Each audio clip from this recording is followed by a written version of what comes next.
Hello, YouTube.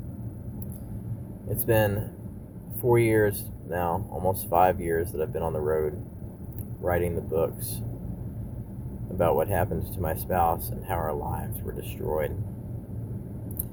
She was a victim of drug-facilitated sexual assaults that began when she was a child, and she never stood a chance. She ultimately succumbed in 2017 to drug-facilitated suicide on my birthday. And in the following year and a half, we lost just about everything that we had.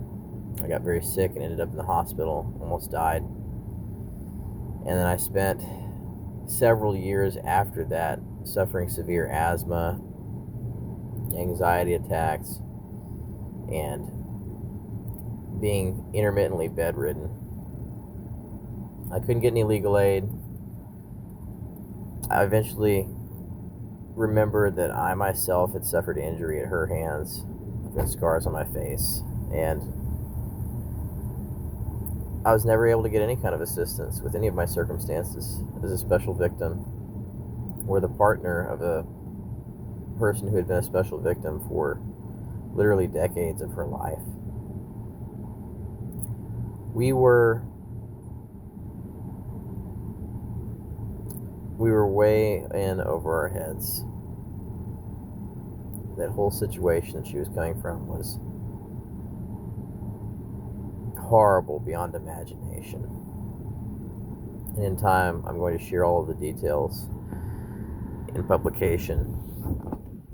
My first book is already out, The Origins of Sunshine, and it's meant to raise awareness for child sexual assault and sexual abuse, rape, incest, and the drug abuse that often goes hand in hand with trying to cope with those situations.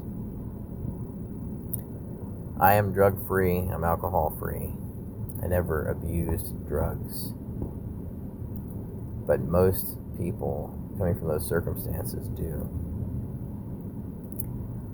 I still have hope that the future will be better for other survivors, but we have to change public policy, which is the reason why every day I write letters to politicians, whoever is in the White House.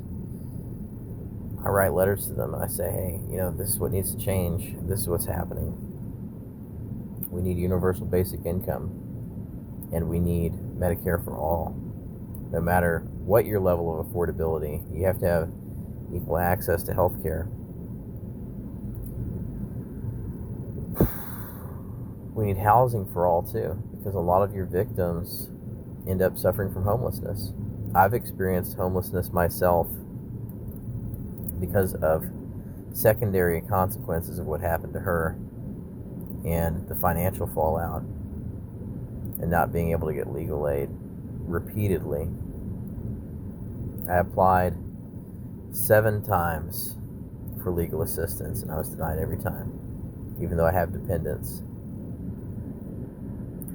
We have to do more for society's most vulnerable, or we have a dark fate. There will be a dark future ahead for our society, for the whole world, really. The number of vulnerable people is going to go through the roof, and climate change is going to exacerbate all these other social problems, especially this one. You have people coming from bad circumstances who cannot get any form of assistance, and they end up permanently on the street. Social Security is what kept me from being permanently homeless.